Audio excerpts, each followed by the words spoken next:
Good evening, everyone, and welcome to All In.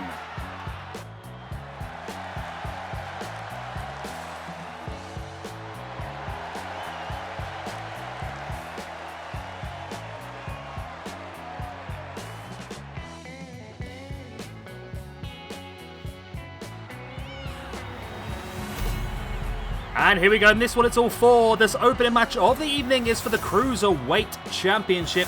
AR Fox won this opportunity when he won that big six-man elimination match earlier in the week, defeating the likes of Mystico, Ricochet, Mascara Dorada, Dante Martin, and some others that I've forgotten about already.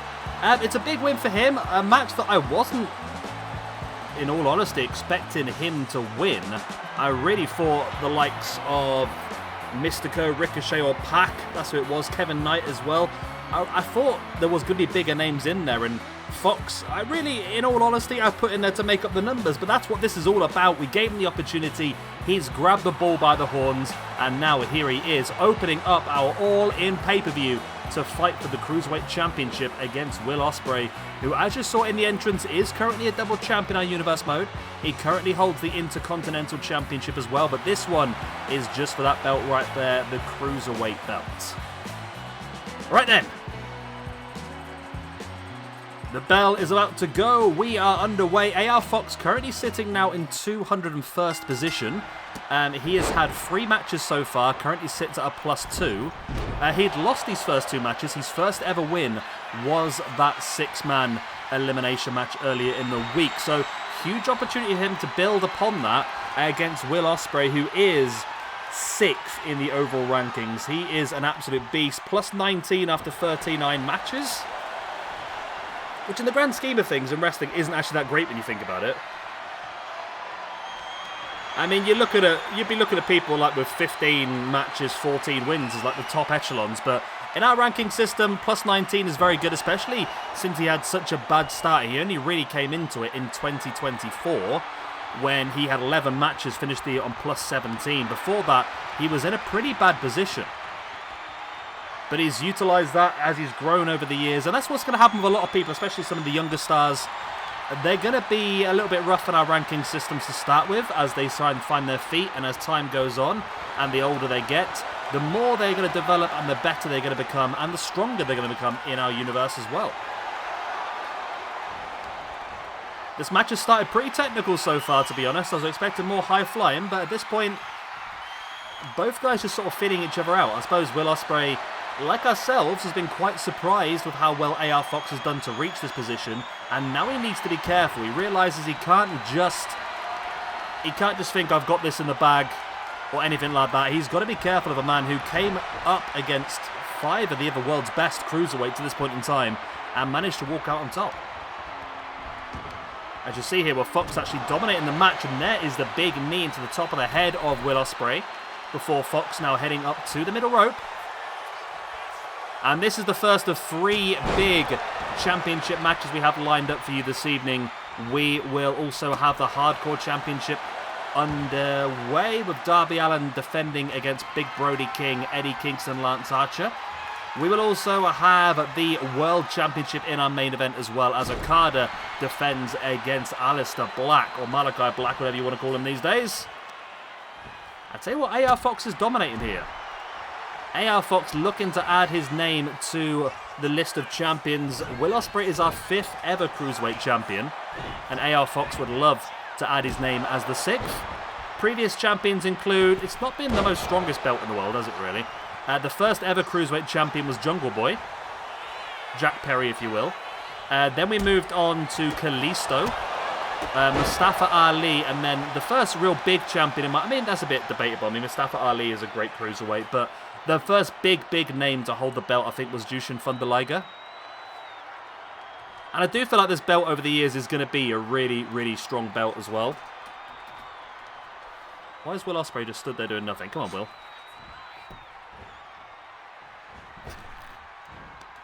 There we go. I wouldn't even say Jack Perry's even considered a cruiserweight anymore, is he really? As AR Fox continues the assault with that air raid slam. And Ospreay also, I mean, Ospreay's done really well. He is a current Intercontinental and Cruiserweight champion, and he's also held the European Championship in the past as well. Nice boot into the face. Malachi Black, who is in our main event tonight fighting Okada, is also a former SWE champion and a former European champion, so he's had a very good time with it. As Ospreay now looking for the Styles Clash, drops AR Fox on his face. Here's the pin for the 1, 2, only a 2 count.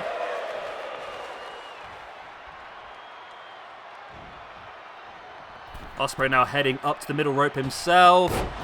Shooting star for the middle rope is very impressive. Very impressive. Only a 2 count, but I wasn't expecting that, to be honest.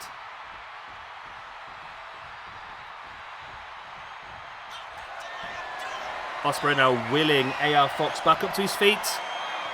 Is he thinking potential hidden blade? That could be game, set, match. This could be a quick one. As Will Ospreay in with a pin for the 1, for the 2, and for the 3. Wow. AR Fox done incredibly well to get this far, but Will Ospreay is just that 1 step too far.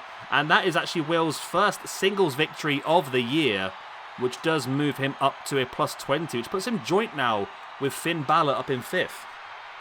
Which is good. I mean, Finn Balor is great, but should Finn Balor be the 5th best wrestler of all time? That's debatable, I suppose.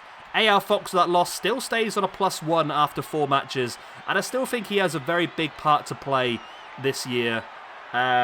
He is a great and loyal servant to put up against some of the best cruiserweights out there, and we know he can always put on a good match, and he can continue to potentially have some great opportunities. But Will Ospreay today was just that 1 step too far ahead, that 1 step quicker. And Will retains, which is interesting because what I have planned next week could actually work out very well for this. I'm not going to lie. It could work out very, very well. Because we could end up with putting Will Ospreay in a very interesting match now. But there we go. Will Ospreay retains the Cruiserweight Championship. There's his IC belt as well. Will Ospreay still your double champion. And next week it's going to be a much harder match for him to defend that belt, trust me. Trust me indeed. Will Ospreay is going to struggle next week.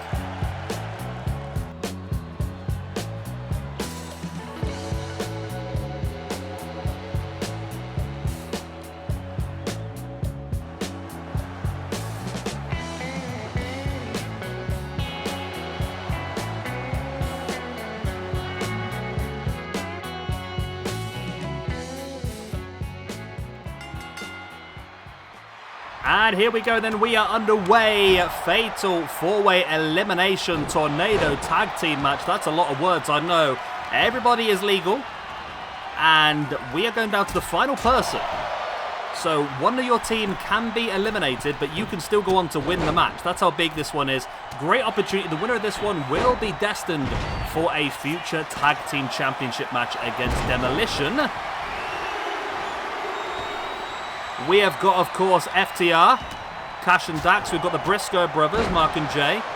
We've got the Young Bucks, Matt and Nick. And, of course, we have the Lucha brothers, Pentagon and Phoenix. The winning team here will get a +4 in the tag team rankings. And also a bonus point for themselves in the singles rankings as well. Which is good. I mean, the likes of Phoenix and Pentagon will obviously love that bonus point in the singles rankings as well, because they are the sort of guys that could go solo and win some championships here as well. I don't see many of us. Maybe Jay and Mark Briscoe. Mark maybe in the hardcore division. Jay could actually be a higher division as well. He's a very, very good wrestler. Cash and Dax I don't see doing too much. It is also Full Scan Anywhere as well, as you may have just noticed. Nice frog splash there by Matt Jackson. So remember, both members of the team have to be pinned or submitted for the team to be eliminated. So you could be the first person eliminated and still go on to win the match. It's all dependent on your tag team partner. As you see, I think that's Matt Jackson inside there. No, it's Nick Jackson inside the ring, isn't it? Nick working over Jay Briscoe.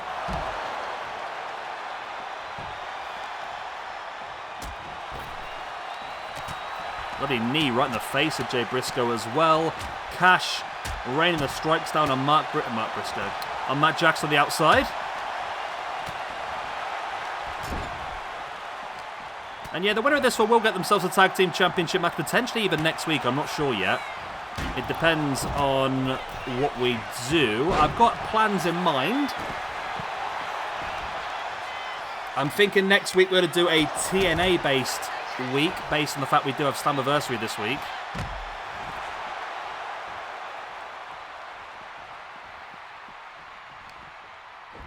And if that is the case, I mean, well, obviously the Lucha Brothers and the Young Bucks are both teams that could involve in that pay-per-view as well.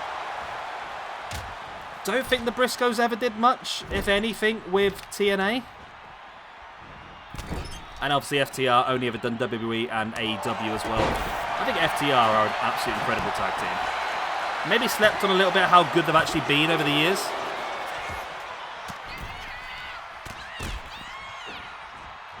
Phoenix re-enters the ring, gets caught by Cash and dumped back to the outside. Lovely springboard into the Bulldog there by Nick Jackson, who goes into the pin here on Mark Briscoe. Only a 2 count. Lovely Poison Rana there as well by Matt Jackson on Jay Briscoe. Penta with a backstabber. There's a lot of action going here. I'm going to miss half of it, so I do apologise ahead of time, but you can see it. Bugger it. Penta, big gutbuster there on Dax Harwood. And now in with a Death Valley driver as well. But the problem was he was in the ring with both members of the Bucks. There's the super kick. There's the pin. Penta could be the first one eliminated. No, he's not. He has just about survived.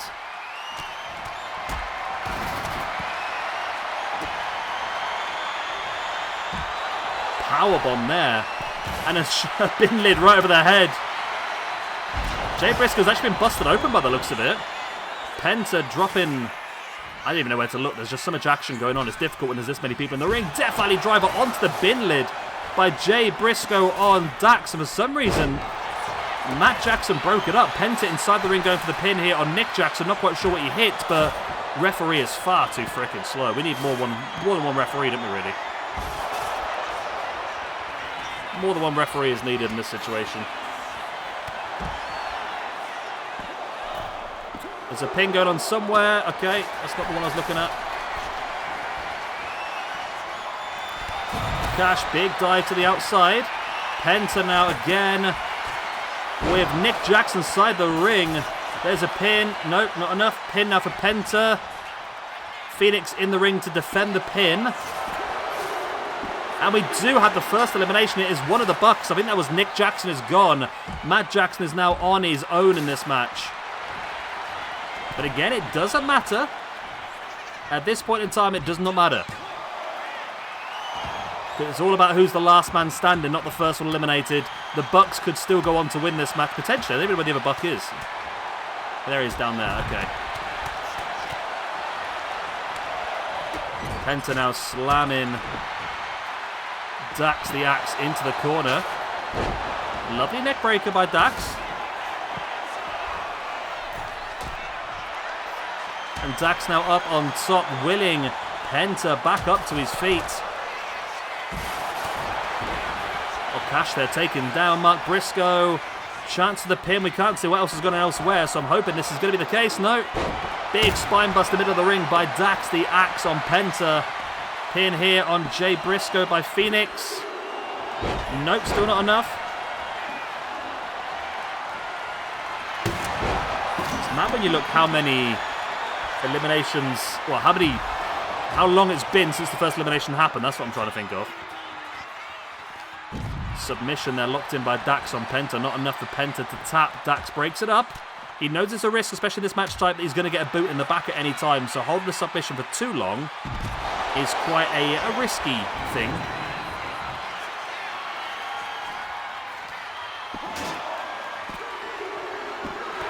Bucks are gone. Wow, the Bucks are so freaking bad in this game. I have tried to help them so freaking much, and they are awful. Absolutely awful. Nick and Matt Jackson suffer their second tag team loss in a week. And they are out of this match. I think we should have put the bloody Von Erichsen, shouldn't we? We should have put the Von Erichsen. Gutbuster there. So the Bucks, the first 2 people eliminated as well. Absolutely shocking. Did we do... We did, didn't we? Yeah, okay. I just realised I forgot to mark something in the ranking system, which was the Omega and Hangman match from the other day. And Omega and Ibushi also get the win. And then Depredadores lost the match. Yeah? Oh. So I'm getting distracted by the rankings. I shouldn't be sure. There we go. Okay. Right, we're back on board. So only 1 elimination, or well, 2 eliminations so far. The full Bucks team are gone, which is crazy. I'm absolutely shocked. Because they're very highly rated. It's not like they're rated at 71 or something like that. They're pretty damn good. They were rated much higher than the Von Erichs as well. Oh, nice. Phoenix taking down Mark Briscoe. That could be the end of Mark Briscoe in this match. Referee Gunt again, very slow to get there. Jay Briscoe trying to get to the outside. It's not quick enough. And 1/2 of the Briscoe brothers are gone from this match. And Jay, though, looking to try and get some retribution on Phoenix. In with a pin from the Falcon Arrow, only a 2 count.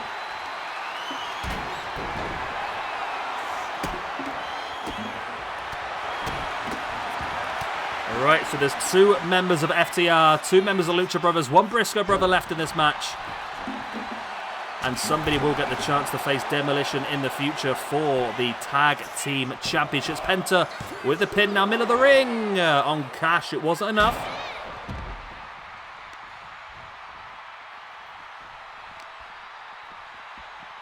Jay Briscoe sending Phoenix tripped over the grounded Dax on the outside as Penta DDT on the apron.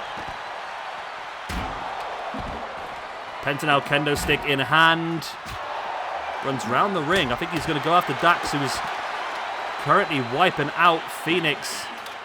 He does. He actually rolls Dax up for a cheeky pin. Trying to make the numbers. Oh. So what, if he got the pin there, that would have been immense numbers then. In favour of the Lucha Brothers. Would have been 2 Lucha Brothers, 1 FTR, 1 Briscoe.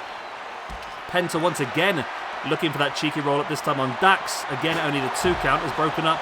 Steel chair to the head by Mark Briscoe. If I was Mark Briscoe, I would be trying to, well, there's no way for Mark to win this. He's got to eliminate 1 of each team, really, to give himself a big boost. If he was to, he needs to make sure that he doesn't end up in a 2-on-1 situation at the end, is what I'm sort of saying here. If you end up in that 2-on-1 situation at the end, you are in serious trouble. Phoenix, lovely. Code red. But Cash is there. Ring steps are the worst thing on this game, you know. They just cannot figure it out. Look at this, look. It's embarrassing. Who wrote this shit? Super Phoenix taking down Jay Briscoe. Sharpshooter attempt here on Phoenix by Cash, and Penta was there to break it up. Running boot right into the head. And Penta's man in charge now. Penta is being... Did he get released this week as well? I believe he does, doesn't he? It's a good deal.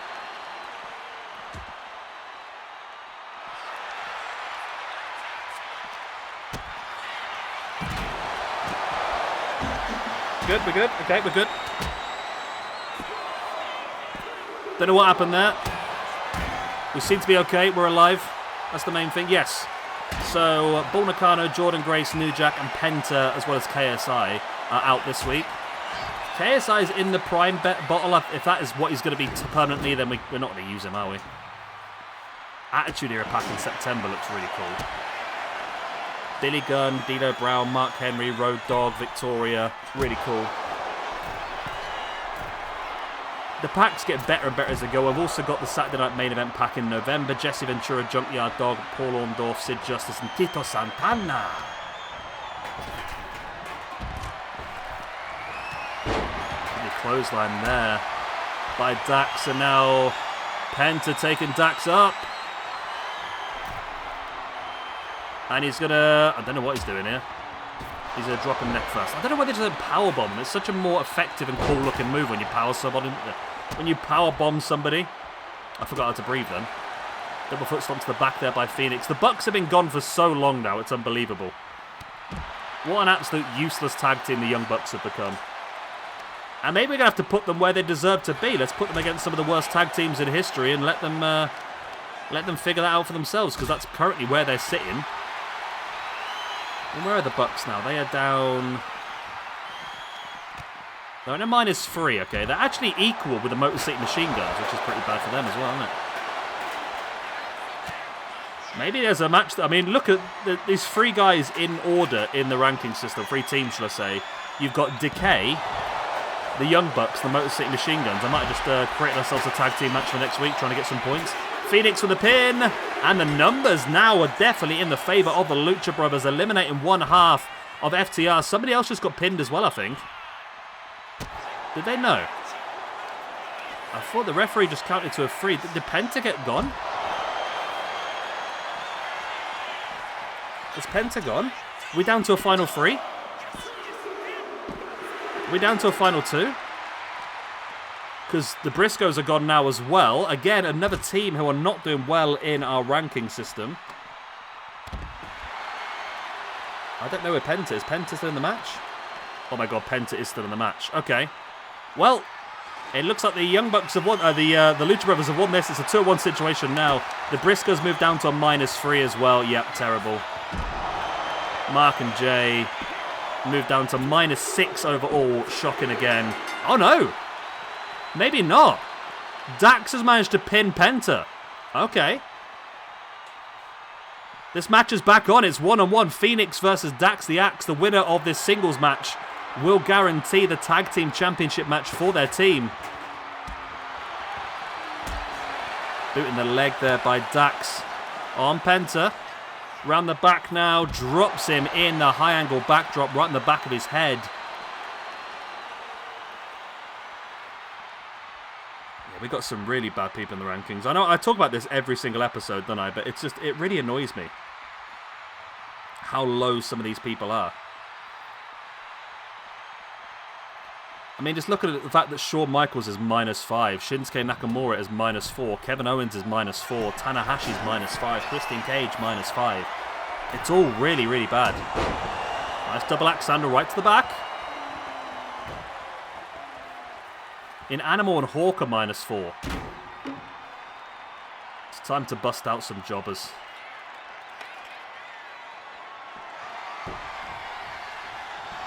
Maybe I'll have to bring back just a random episode of Dark every now and again just to try and get the numbers up. Nice strikes across the shin there by Phoenix. One boot right into the back. And now Phoenix has got some distance here. Can he travel that distance? No, he decides against it. Goes to the other corner. Smart. I think he realised how far he was away. As Dax gets back up to his feet. But Phoenix, oh, a lovely double foot stomp to the standing opponent. Now heading to the top once again. What's Phoenix got planned? Here with a big frog splash. There's the pin. Will this be enough to secure the match? 1, 2, and 3. It is. The Lucha Brothers have done it. Wow, okay. Let's go to Cash. Marty the Moth. Wow. Sometimes I just stumble across the most interesting names on this sheet, I must admit.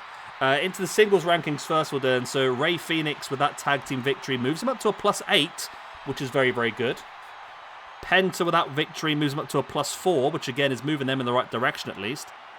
Pentagon and Vampiro, no. Pentagon and Phoenix is part of the Death Triangle.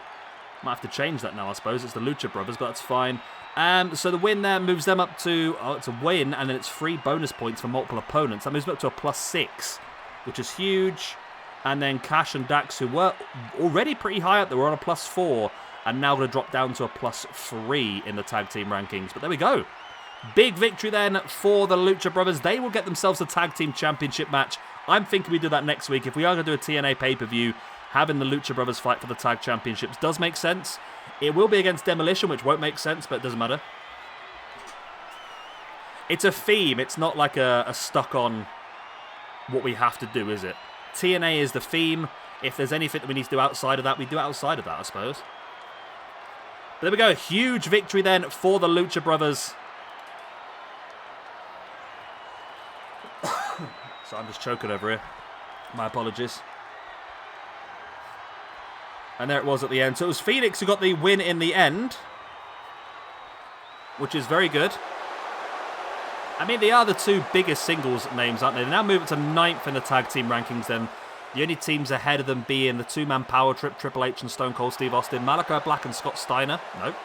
Where'd I get that from? Rick and Scott Steiner are the Steiner brothers. Malachi Black and Brody King are the House of Black.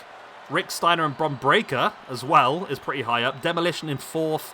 The Dudley Boys in 3rd. Terry Funk and Dory Funk Jr. are in 2nd. And Batista and Randy Orton of Evolution top it. As you think they would do. They're two absolute megastars. Right, there we go then. Let's move on to our next match of the evening. I think it's time for the Hardcore Championship.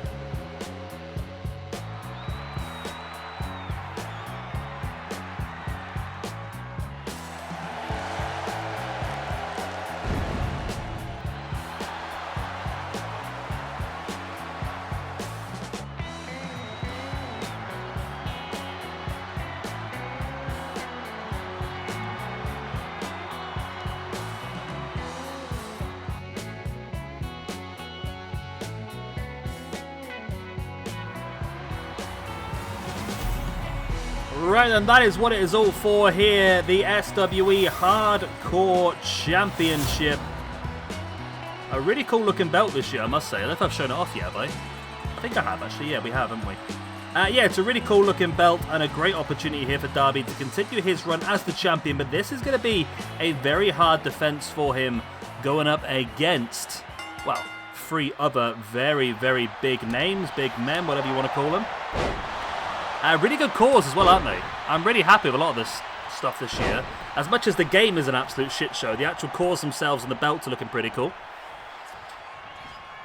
And I keep thinking the game's going to get better and better as it goes on, but every time they release a new update, they seem to mess it up even more, don't they, really? So it's hard to hold out much hope for this game, really.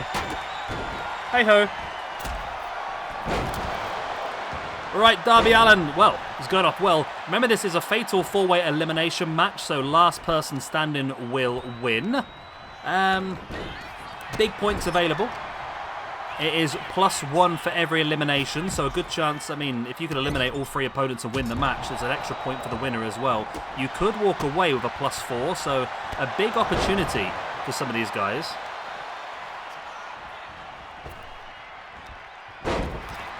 Nice takedown. It is Falls Count Anywhere as well.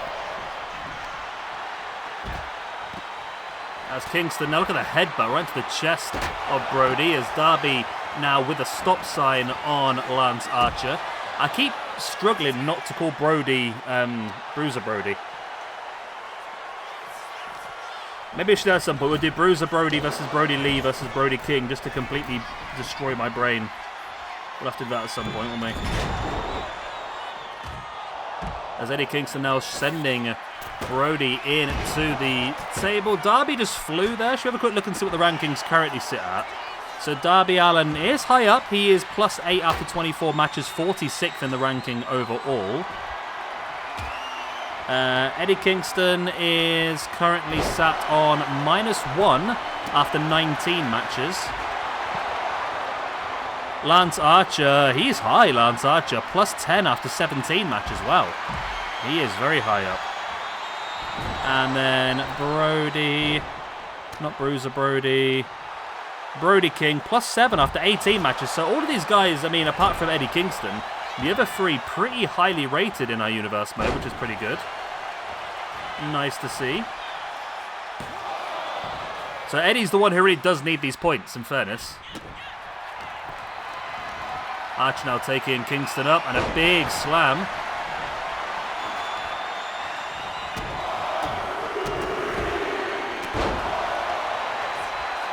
Pin now attempt on the outside by Darby on Brody King. But this is the second of our 3 championship matches lined up for this evening. We still have the SWE Championship to be defended in our main event when Okada takes on Alistair or Malachi Black. Maybe it's not as weapon heavy as I thought it was going to be in this match, to be honest. As Darby comes back into the ring once again with the guitar straight across the face. Darby now stamping on the back of the arm of Eddie Kingston as well. And Darby, he's got to be very much an underdog. I mean, I know he is the champion, but definitely an underdog just because of the sheer size of the other guys involved in this match. In both Archer and Brody King are very, very big guys.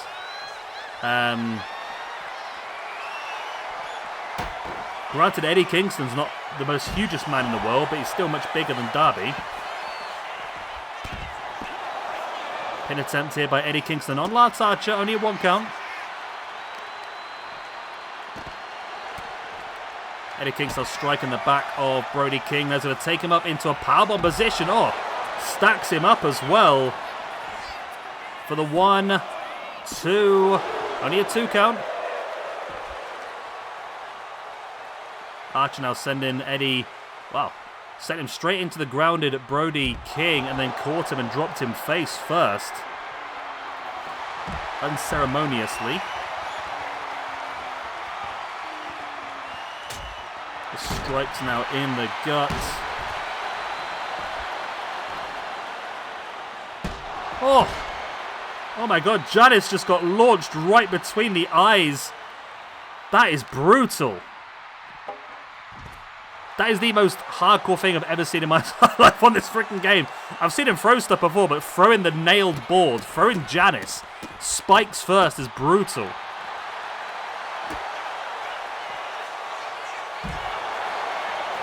Pin attempt here now by Darby. It's a pretty slow by the referee once again, but Darby does get the elimination and Big Brody King is gone.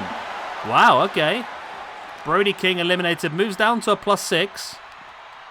And that allows Darby Allin with that bonus point then to move up to a +9.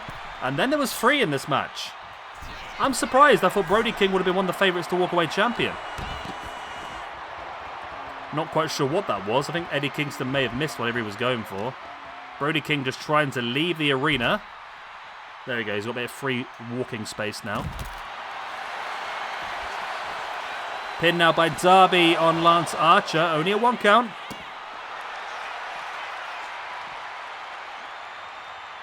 Eddie brings Lance Archer back up to a standing base. Up against the ring post and a big stiff clothesline as well. And it's Darby who catches Eddie Kingston. This could be enough for a second elimination here by Darby. Darby, oh, only a 2 count. Darby's done so well so far.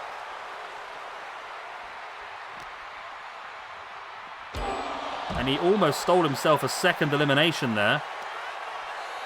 And I said Darby's the underdog, but that's been his entire career. Darby's been the underdog, hasn't he, really?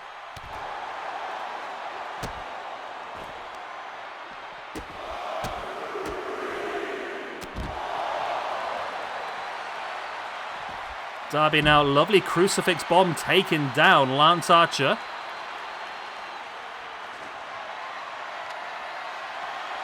Darby now has a kendo stick right across the spine and the shoulder of Archer, and again right across the knee of Eddie Kingston. Pin attempt, only I'm not even sure that was a 2 count to be honest, but it was close. Darby now sending Eddie Kingston towards the ring steps.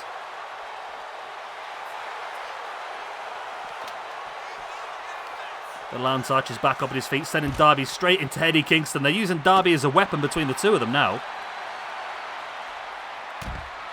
Nice elbow drop there by Lance Archer on Darby Allin. Stiff clothesline by Eddie Kingston, taking down Lance Archer. I say Kingston just needs eliminations here, really. He'd love to walk away as the champion, but more importantly for him, he just needs points. He needs to get himself out of the minuses and up into the pluses. As Archer just sending him crashing to the ground. And Archer going underneath, looking for a little bit of hardware to assist him here. And Archer has Eddie Kingston throttled. He's going to chokeslam him now on the outside. Onto the guitar. There's the pin. This could be enough for Archer to get the elimination. It is. Eddie Kingston is gone at the hands of Lance Archer. And Archer straight with a double-handed chokeslam on Darby. This could be another elimination. Archer moves up to plus 11. Wow. Archer moves up to a plus 13. And a new champion. Darby Allin losing that match moves down to a minus 8. And Eddie Kingston, not Guerrero, not Eddie Dennis, not Eddie Gilbert, Eddie Kingston, there he is, moves down to a minus 2. It's bad. We've got a brand new hardcore champion though in Lance Archer, which I like. Lance Archer is a beast, he really is. And he's somebody who has worked TNA. So if next week is going to be our TNA special, then maybe Lance Archer could be defending that championship. And I'm already thinking in my mind of ways we can do that. And one big way comes to mind straight off the bat. And it involves Abyss and it involves a Monster's Ball. How can I not match up these colours of green? I never can. I can never get the right colour green. Right, ranking system is updated. Champions are updated. Okay, let's do insert note. It's not note, is it? Is it note I want or comment? It's comment I want, isn't it? Insert comment. No, it is note. Okay. Insert note. 20th of the 7th. In 4-way elimination with Allin. Who else is in this match? Eddie Kingston and Brody King. There we go. Right, at least I'm keeping track of more stuff now. Right. Oh, my controller died. Perfect timing. Okay.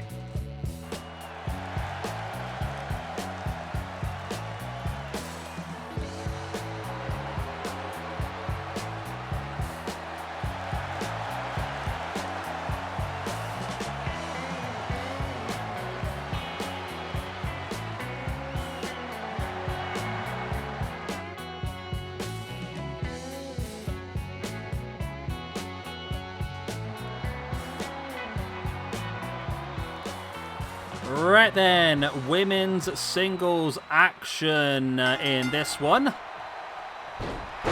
We have got Toni Storm up against Mercedes Moné. I forgot to mark down who did what in the last match, so I'm pretty sure Lance Archer so I'm just writing my notes down. I like to keep notes of everything as I go along. Lance also eliminated Kingston. And then Darby eliminated Brody, wasn't it? Yeah. We're fine. We've got it all good. Right. Mercedes Moné up against Toni Storm. A match that did happen in real life, of course. And now it's our chance to do it here in the game. Both of these ladies do need victories in the women's rankings. Neither are fantastically high. Toni Storm currently sits on +1 after 20 matches. So she has a big upgrade needed. Mercedes Moné, not Martinez, that I keep getting mixed up with, is up to a +3 after 31 matches now, thanks to that gauntlet match. She still only sits on 40th position. She had a terrible 2021 is the big reason behind this. She has since then been in a profit every single year. It's just not been enough. There's still a lot more for her to catch up with. But now I feel like she's at the upper echelon of what she's done in the past, so this is a big opportunity now to pick herself up.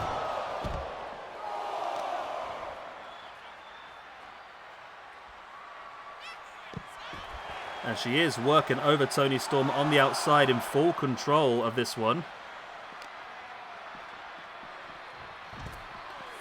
Referee's up to a 6 count. Mercedes back in the ring. Is she going to try and win this by count out? It's been a bit of a boring match if she does. Come on, Toni. All right, Toni is getting up. Good. Oh, look at that big dive attempt by Mercedes. Completely missed.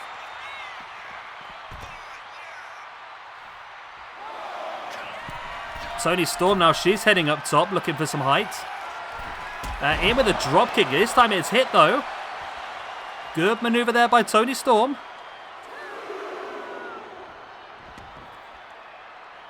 Referee on the count once again. Toni Storm rolling Mercedes through.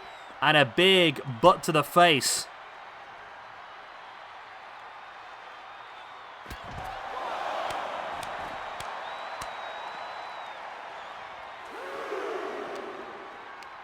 Now into the ring steps. Nope. Reverse. Nope, maybe not. They both changed their mind and just stood exactly where they were.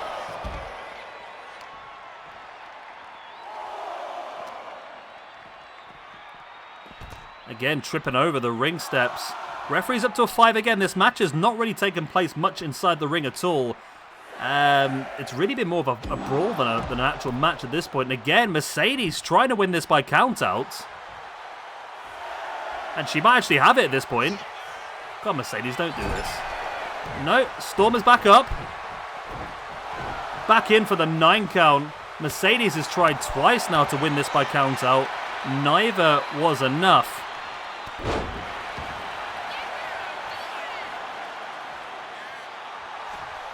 Mercedes now wheeling Toni Storm back up to her feet. Oh, nice little kick in the chest. There's the pin. Only a 1 count though. Toni still has enough in the locker. Mercedes heading up to the top. Here with a frog splash. That's a finisher, isn't it? I'm sure the frog splash is one of their finishers. This could end up being a very short match at this point. There's the backstabber, rolls it through. This is the problem. This is why Mercedes has always struggled in this game, because that maneuver, her finisher maneuver, is always a problem. The big issue being that it's 9 times out of 10 always a rope break. There's no way pulling it off. And Mercedes still dominating. They're going in for the pin attempt. Only a 2 count, but Toni Storm really struggling here.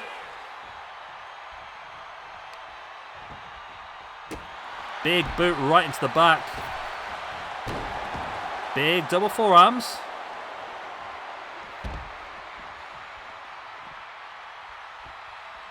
And once again, Mercedes just in full control of this match. But Toni Storm finally getting some offense. Nice boot right in the spine.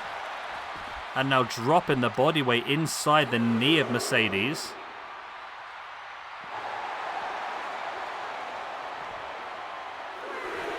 And Toni, big opportunity. Like I said, she is the one who's struggling more in the ranking system at this point in time. Have I got either of these two planned? I have got a match for one of these two planned in. So I'm looking at doing a double stacker next week, which involves doing both...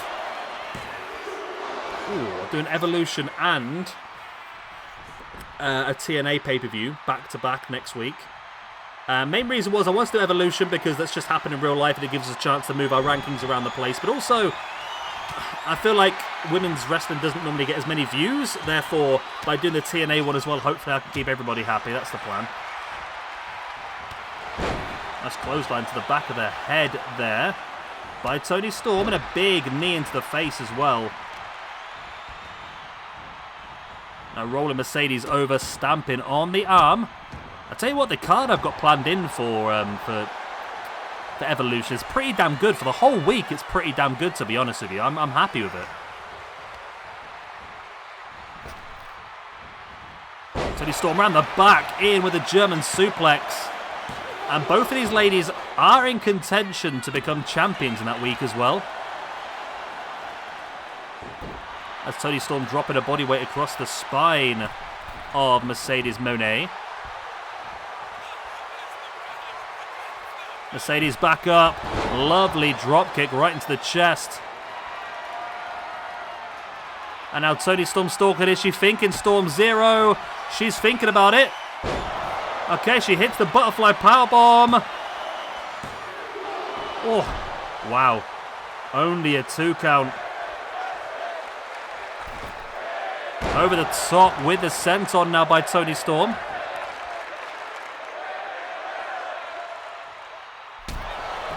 Mercedes got the boots up. Springs off into a tornado DDT. Big boot in the chest. Now Toni Storm up on the middle rope. In with a splash. Yeah, and hopefully by the time we get to that pay-per-view, we should have Bull Nakano and Jordan Grace downloaded as well, which would be pretty cool. Mercedes, there's the backstabber once again. That could be enough to get the victory, though. There's the pin for the 1, 2, and 3. And Mercedes Moné has picked up the win here over Toni Storm. Her first singles victory of the year. Moves up to a +4 in the rankings, then up to 25th position, which is exactly where she needs to be. And then into Toni Storm, as in to speak. She moves down to a 0 overall after 21 matches. And I think at this point now, then I can announce what we've got planned next week then for Mercedes Moné. I think based off the back of that victory and how well she's done so far in 2025, Mercedes Moné will be going one-on-one against Stephanie Vaquer for the SWE Women's YouTube Championship at the Evolution pay-per-view. That'll be next week. Toni Storm will also be involved in a number 1 contendership match to fight for the SWE Women's Tag Team Championships. And that'll be next Wednesday, the number 1 contenders match. And then if she wins that, of course, she will move on to the pay-per-view to fight against the current champions Freedom, the team of Io Shirai, or Io Sky, and Kairi Sane. Or Kairi Hoyo, depending on where you are in the world. So great win there. There it was, the backstabber by Mercedes. In the end, that was enough to get the victory. Sorry,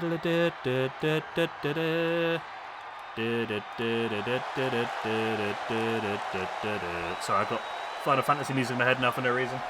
Right, we move on. We've got 2 back-to-back Fatal 4 matches coming up. The first of which is going to be a very interesting dynamic across 4 different companies of submission specialists.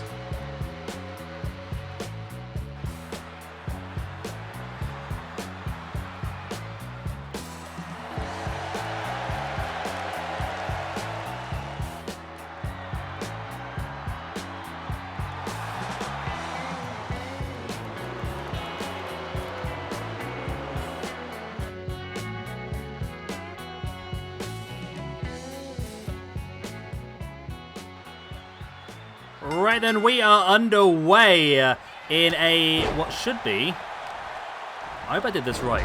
It should be a Fatal 4-Way Elimination submission match. So the only way to eliminate your opponent is by submission. We'll soon find out if I've said that right or wrong, won't we, really?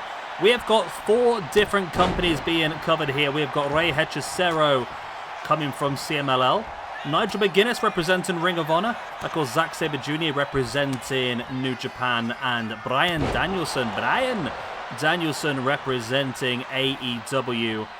A great opportunity for all 4 of these guys. I think a bit mixed in the rankings. I believe Danielson is doing well. No, in the women's rankings. It helped if I changed to men, wouldn't it, really? Danielson. Bryan Danielson's 15th on +15 at the moment, which is a great place for him to be. Big Nigel, if I can spell it correctly, Big Nigel McGuinness +8 after 6 matches. He's in a great position, isn't he, really? Zack Sabre Jr. currently 10th position overall on +18. And finally, I think the one person who is struggling, it is Hechicero.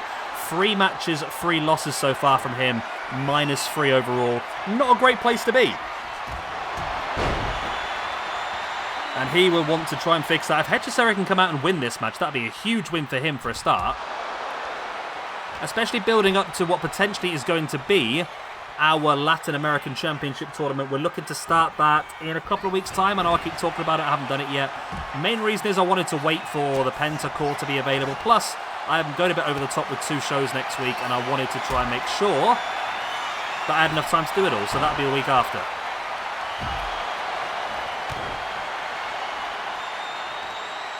It's going to be a big one. There's 32 names, and there's more than 32, I think. We've got a weird lineup. ChatGPT has helped me do it. It is... I think there is 20... No? There is 32. No? I don't know what I'm doing here. There's 32. Yeah, there's 32 people, but the way that ChatGPT has worked it out is we're going to have a qualifying round with some of the weaker names, and we're going to bring the stronger ones into round 2. Does that make sense? So 16 people have been given a bye straight into round 2. That's what I'm on about. I think so. I'm bloody lost, I'll tell you. I'm absolutely lost. I got no idea what's going on. Anyway, Hechicero working over, and Hechicero has been a real find for me over the last sort of year or so. I didn't know anything about him. Seeing him turn up and seeing some of the matches he's had have been absolutely fantastic, not just in AEW but in CMLL as well. I believe he wrestled Zack Sabre Jr. in CMLL as part of one of their pay-per-views. Fantastica Mania, I think it was. And it was an incredible match. So someone I would like to use some more of moving forward. This is his 4th ever match for us now. I say he's not been on a very good standing in those matches in the past, has he really? But this is his chances now to move himself up. As Nigel McGuinness rolling through Zack Sabre Jr. I would like to, and I have said this, and you're going to take the mickey because it's more, but I have said in the past about potentially having a pure championship. So similar to the Underground Championship, but where the Underground Championship's more about gritty fighters and former MMA and this, that and the other. The Pure Championship will be solely down to those fantastic wrestlers who are really good at doing submission holds and technical wrestling, so the likes of a Dean Malenko potentially. I mean, these 4 guys as well. Bret Hart,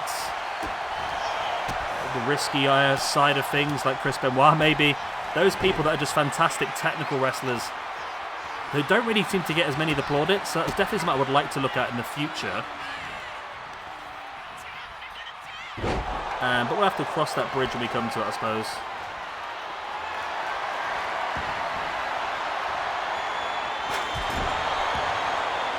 As Hechicero, remember it is a 4-way. I did try and turn disqualifications on, but the game does not allow it. The game states you have to have a no disqualification match if it's a multiple person match. It's a bit frustrating, to be honest. I really didn't want these guys using weapons, but it is what it is. It's their prerogative.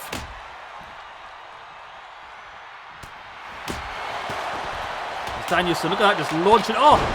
Danielson launching the hockey stick straight into the face of Zack, then hitting.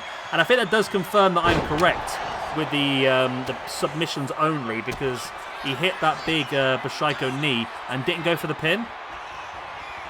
Hechicero, lovely spinning powerbomb. And now Hechicero wrenching back at the neck of Danielson.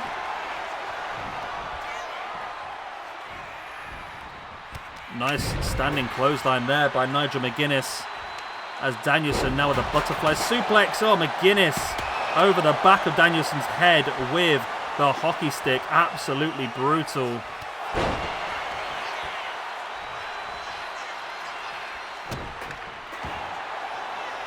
And now here is the armbar locked in by Nigel McGuinness. This could be the first elimination. No, Danielson able to roll it through.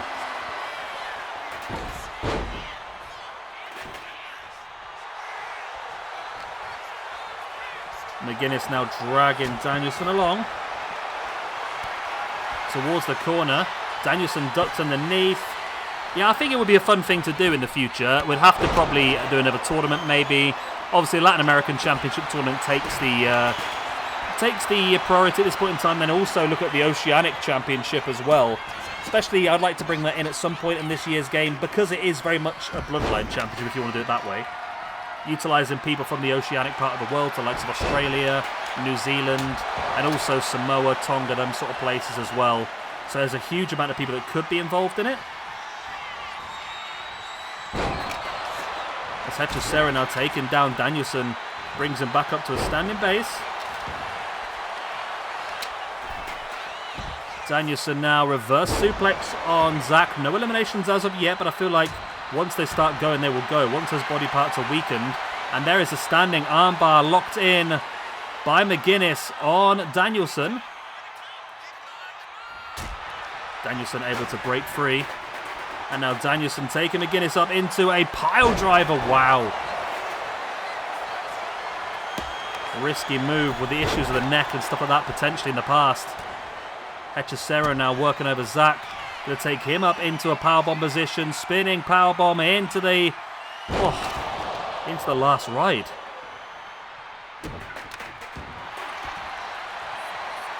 Hechicero now wrenching back at the neck of Zack Sabre Jr. looking for the first elimination in this one. And Danielson, though, does catch McGuinness in with that crossface submission. And there's the first tap.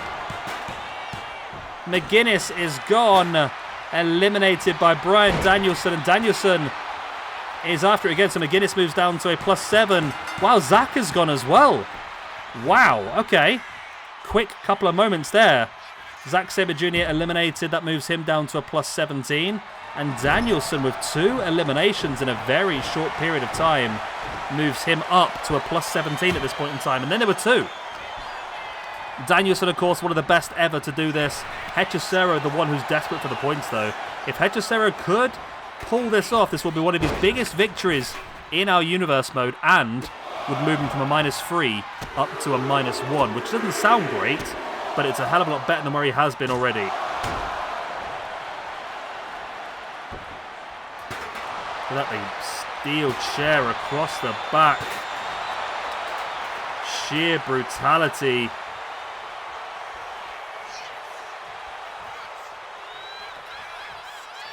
Danielson now looking to head up to the top rope. Big axe handle right to the back of the head. It's all about Danielson locking in a submission here, potentially. Oh, the running Busaiku knee. Then lock it in, that triangle choke. Danielson here could get the clean sweep in this match. He does indeed. Bryan Danielson is just one step above the rest. Look at that. A fatal 4-way elimination match. Not only does he win, he gets all 3 eliminations, and that moves him up to 7th position now on +19. Massive movements up for Danielson. Hechicero, mate, I really wish for your sanity, Hechicero, things were better. And hopefully as part of the Latin American Championship tournament we can do you well, but you had 3 matches in 2024, lost all 3. Your first match in 2025 is also a loss. You are a -4 after 4 matches. It will come to it, mate, honestly. Things will go your way eventually. The cream will always rise to the top eventually. Hopefully. Hopefully indeed. We've got another Fatal 4-Way coming next time round. So Danielson... Okay, let me just fill my paperwork in. So I've got my notes to do that. And then we've got the final Fatal 4-Way elimination match coming up. Lots of multi-person matches. The problem is I always want to try and squeeze as many people on these cards as possible. And because of that, we end up with lots of 4-way eliminations or big elimination matches. And I don't know if you enjoy that or not, to be honest. I just want to get as many people in there as possible. And it helps for the rankings. Look at this done for Danielson now. Up into 7th position, only now behind Ospreay, Finn Balor, The Big Show, who's a bit higher than he probably should be, Brock Lesnar, Okada, and Bret Hart. Ooh, Danielson versus Bret Hart. That could be a potential match in the future.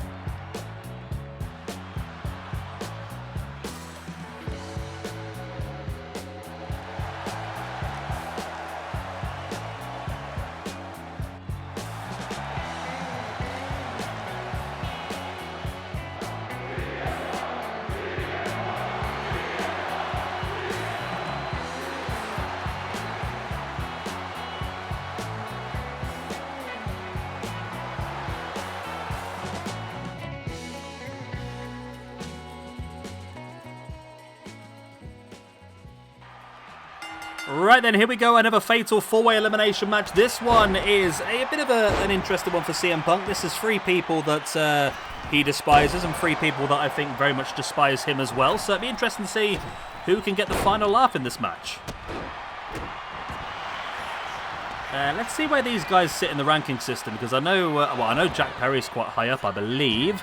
But let's start off with Mr. Punk himself. CM Punk currently 31st in the rankings. He currently sits at a +10 after 51 matches, so actually pretty good. Jack Perry currently sits in 43rd, so only a few places behind on +8. Of course, he was +9 as we lost to Brody Lee a few days ago. It's the likes of Hangman Adam Page, who I think should be higher up. He is currently down in 142nd position on +3. That's after getting a 2+ this year. And finally, the other person was MJF, who currently sits in 39th position with a +9 after 27. So Hangman's the one who I think really does need the points. He's the one who really does need to boost himself up the ranking system.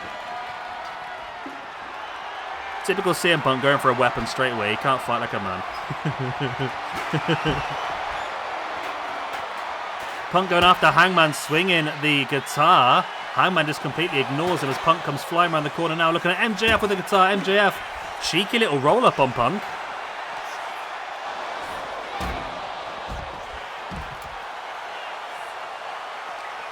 It's a big opportunity for all these guys, as we saw in the previous match. If you can pick up all 3 eliminations, you're looking at a +4 in the ranking system. You're looking at a massive, massive boost.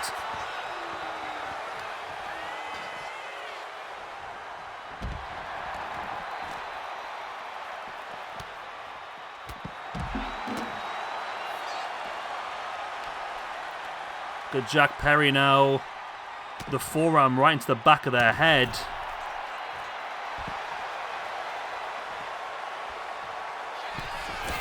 CM Punk now heading up to the top. Looking for a crossbody. He gets the back of MJF. MJF was trying to run away from it. Nice drop kick there by CM Punk. Well, it wasn't that nice, was it really? He messed it up, didn't he? But Jack Perry now with the standing sliced bread on MJF. And Jack Perry going straight after CM Punk on the outside. There's a super kick into the gut as well. As Hangman Adam Page sliding into the clothesline on MJF.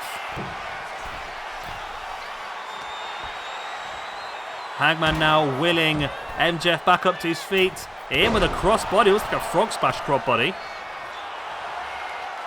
As Jack Perry looking for the dive, but he had his back to the ring, and Hangman used the advantage you get in these fatal 4-ways. You've always got to keep an eye in the back of your head if you can. And he hadn't, and he gets punished for it. Absolutely dropped incredibly painfully. That's taken down there by Punk, and now Punk locking in with the Coquina clutch. Anaconda Vice, that's the one. I was close. I was close. Let me off. MJF, and there's a pin on the outside. I'm assuming it was, yeah, Hangman pinning Punk, because I saw Punk's boot up in the air. MJF and Jack Perry inside the ring. Another pin attempt here by Hangman on Punk. I didn't see what happened, but Punk's out. Wow. Okay, that's definitely put a twist in the tail. I wasn't expecting that. I thought Punk was going to come out on top of this match, but that loss moves him down to a -2 for the year. And a +9 overall. So we're still in a pretty good position. Hangman Adam Page with that elimination moves him up to a +4.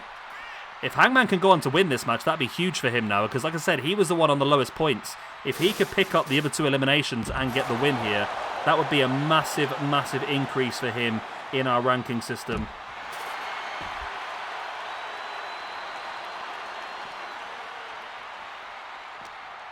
I didn't even see what happened. Did anyone see what move happened? What the finisher was? God knows, but I'm surprised. I say I think Punk is the highest rated out of the 4 in this match as well. It must have just been, well, it's the thing. You get your finisher and you're good, aren't you? Hangman now, I think he was considering potentially going for a buckshot. Allowing Jack Perry and MJF to go at it middle of the ring.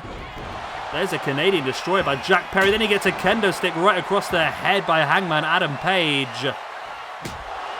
Again, straight into the back, into the leg now as well. And a Hangman in firm control of this match as MJF looking under the ring for some tools. And he hits Hangman the back with a stop sign. Hangman fights him off though. Running clothesline, massive clothesline. Was that what he got Punk with? His buckshot lariat is almost like a clothesline from hell on the outside. There's the pin for the 1, 2, and 3 it is. Wow, MJF's gone as well.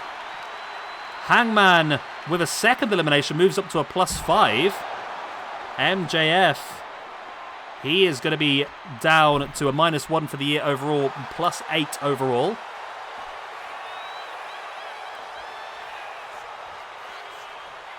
Hangman now. Oh, wow, you could do a... I didn't know you could do that. You could do a buckshot lariat to the outside from the inside of the ring. That's a shame he missed that. That would have been a cool-ass move if he pulled that off.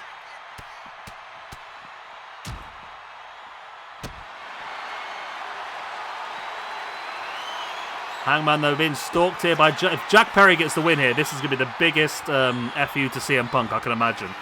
He shouldn't do. Hangman is the higher rated. There's a shoulder block. Surely Hangman's got to be the favourite in this situation now. And Hangman's looking under the ring for some more fun. Pulls out Janice. Oh, launches it right into the face. And this could be the end of the match. Hangman stalking Jack Perry now. Looking for the Deadeye. That's got to be it. Just drop Jack Perry flat on his head. No. Okay. Perry able to break free. Surprises me, that one. Hangman with a knee in the back.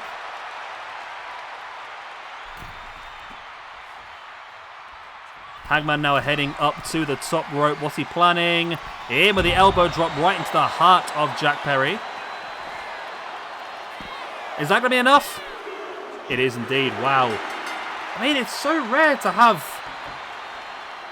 It's so rare to have a four-way like this where someone gets all the eliminations. To have two back-to-back is insane. Right, Jack Perry with that loss is now -2 for the year. -2 for the year, +7 overall. Of course, his two matches he had, one against Brody Lee the other day. This one as well he is out of. But Hangman Adam Page is having an incredible year. With the match they had the other day against the Los Depredadores, whatever they were called. This is huge. So another elimination for him and the victory moves him up from what was a +1 at the beginning of the year now to a +7. He's going to go from 142nd position up to 56th. That's really good. That is where he should be. He should be on those higher levels. He should not have been down where he was. So I'm very happy with that. I'm a bit surprised by how it came about, I must admit. I really thought this was going to be a battle between Hangman and CM Punk, with potentially MJF causing some issues. But for Hangman to eliminate Punk first and then just wipe for everyone else, that was insane. So Hangman, big win for him. I feel like Hangman and Danielson should have a match now. The two guys that got all the eliminations in their matches. Okay. So we got one more big match left for you. It is the SWE World Heavyweight Championship match. And it's next as Okada will defend against Aleister Black.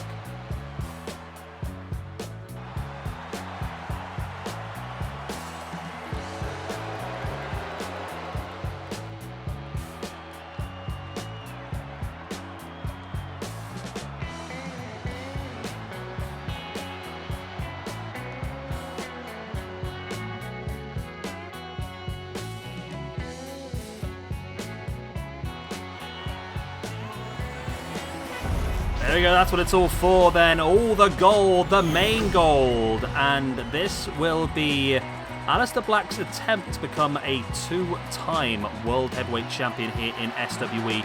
He won the belt back a while ago against Ian Douglas. That was a long time ago, that was. And now looking to start his second reign. To do that, he's already done the hard part. Well, I say the hard part. He's won a 30-man gauntlet match. That is a very hard part. But he still has the big thing of going through and defeating Okada. That is going to be a very different task indeed. Okada potentially one of the best ever to do this. Second in our rankings overall, only behind Bret Hart.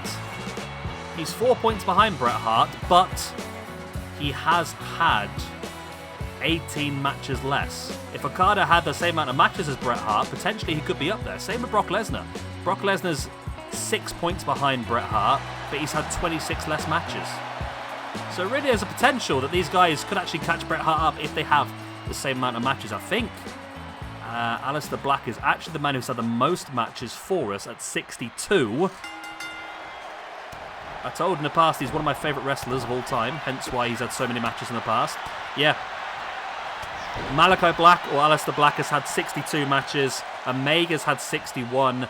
Bret Hart with 56. CM Punk with 52. The Undertaker 52. Bryan Danielson 50. Gunther 47. Hulk Hogan's had 45. I don't feel like we've used Hogan in ages, and he's had a lot. Finn Balor with 44 and AJ Styles with 44. That's our top 10 amount of matches. Interesting. And it's Okada starting things off strong here. Heading up to the top rope and diving in with the dropkick. There's the pin for the one. Only a 1 count.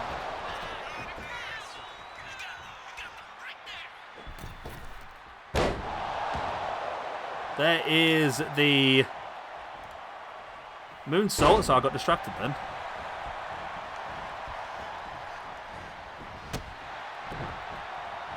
Okada now springs off the ropes in with a leg drop.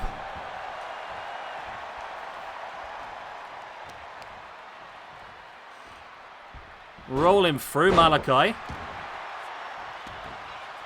And yeah, Okada's showing why he is one of the best. Showing why he's at the top. This forearm right in the face of Malachi, now taking him up onto the shoulders.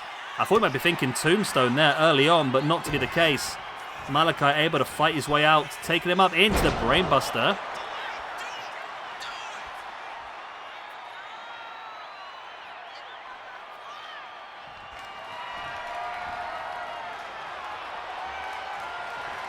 Oh my, what? What is going on? Why is the match has gone really... There's no way this wins, is it? No, okay. How has he got a finisher this quickly? That was insane. Wow, okay. Knee in the face. Rolling him through. Stamping on the chest. I don't know what's happened here all of a sudden, but... Lovely drop kick. I don't know how he just pulled out a fade to black so quickly. And now heading up the top. Is this double foot stomp? It is. We could have a brand new champion. How has this gone so quick? Okada's back up on his feet though. So no pin after hitting that big double foot stomp. But the damage may have been done here, to be honest. Running knee strike right across the gut on Okada. Running knee strike attempted again. Okada fights free. Now Okada sending Malachi off the ropes. They go shoulder to shoulder. Again, both attempting big strikes. And it's Malachi who does come out on top with a moonsault from the top.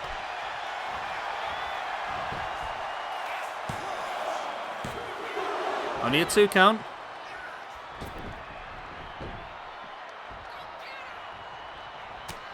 This is a really interesting match, this one. Really could go either way at this point in time.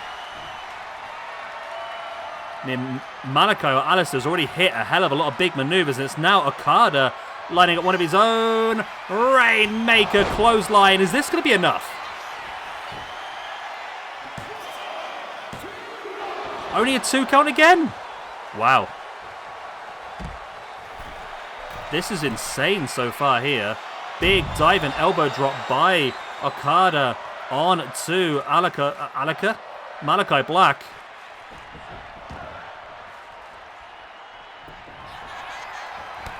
Malachi now taking Okada down. There's a clothesline for the second. Under the top. Oh, big kick. Right into the chin. And Okada slowly getting back up to his feet. There's a boot and another one. Oh, that's it. That's got to be it.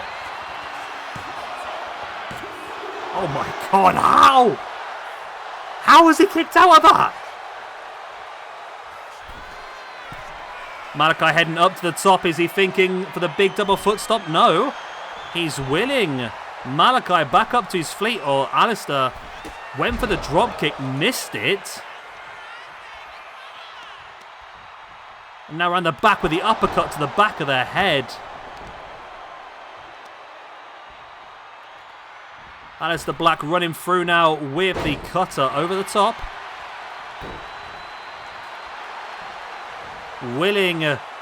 Okada back up to his feet again. Springs over the top with a knee into the face.